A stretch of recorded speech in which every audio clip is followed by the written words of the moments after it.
Please take your seats quickly, ladies and gentlemen. Thank you. Hi guys, and welcome to oneminutetennis.com. In today's session, I want to talk to you about the forehand, and specifically about how to reset the forehand so that if your forehand is misfiring, you don't have to slow it down, you don't have to play safe, you can be super aggressive without making too many mistakes. Now, obviously, when the forehand's going great, when we relax, when everything's good, then we just want to play tennis, aim it, and enjoy the game. But when it goes wrong, the problem is for a lot of players, they start having to push or go slow or go careful. And there's a better way. I want to show you this better way, and I want to show you how the professional players use this little trick to make sure they can keep the power on their forehand every single time. So I'm playing the stroke, I hit the ball, and I finish around here, and then suddenly the ball is starting to fly long. And the reaction of most players is to slow the racket down. But what's very often happening is that pronation, the actual turn of the racket, is occurring too late in the stroke. So the racket is coming through in a neutral position, and then pronation occurs long after contact with the ball. You can actually hear this when you hear the whoosh of the racket is long after the contact point with the ball. The whoosh should occur here, but the sound occurs here.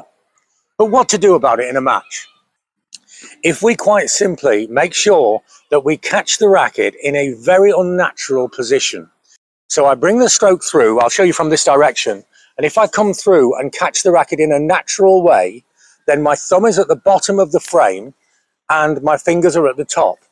But if I reverse this and have the catch where the thumb is at the top of the frame and the fingers are at the bottom, this is a very unnatural position. But when you make that ending, when you catch the racket with the thumb on the top of the frame, it brings the hand to the inside, it places the racket on the outside of the hand, and to get to that position, you will have to have begun pronation early in the stroke. In fact, you'll have had to initiate pronation at the exact moment that you should to get power, spin, and control on the ball.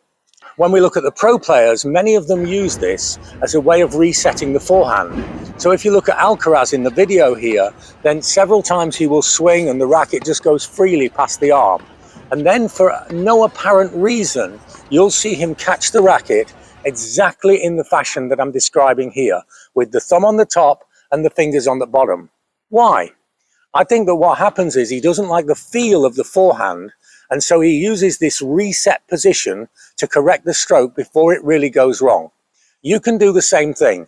Find this ending, be very careful with it. First of all, make shadow strokes and just feel the ending and check it visually, and then make the shadow stroke and feel it without looking, and then double check yourself afterwards.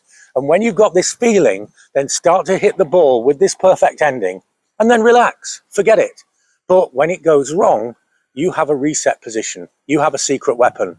Use this secret weapon on the forehand. Use the secret weapon that Alcaraz and many of the others are using, and you'll never have a bad day on your forehand again. I hope this makes sense. I'd love to know how it works in your game, or the players that you work with. You know I love your feedback, and I do try to reply to every single comment.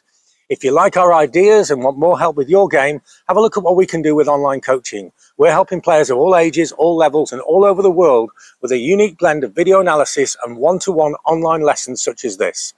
So remember the default position of the pros, the reset button. Make sure that if your forehand is slowing down and you're not getting the effect that you want, if it's sailing long, don't slow the racket down. Just correct this position, finish with the thumb at the top, the fingers at the bottom, and you'll never have a bad forehand day again.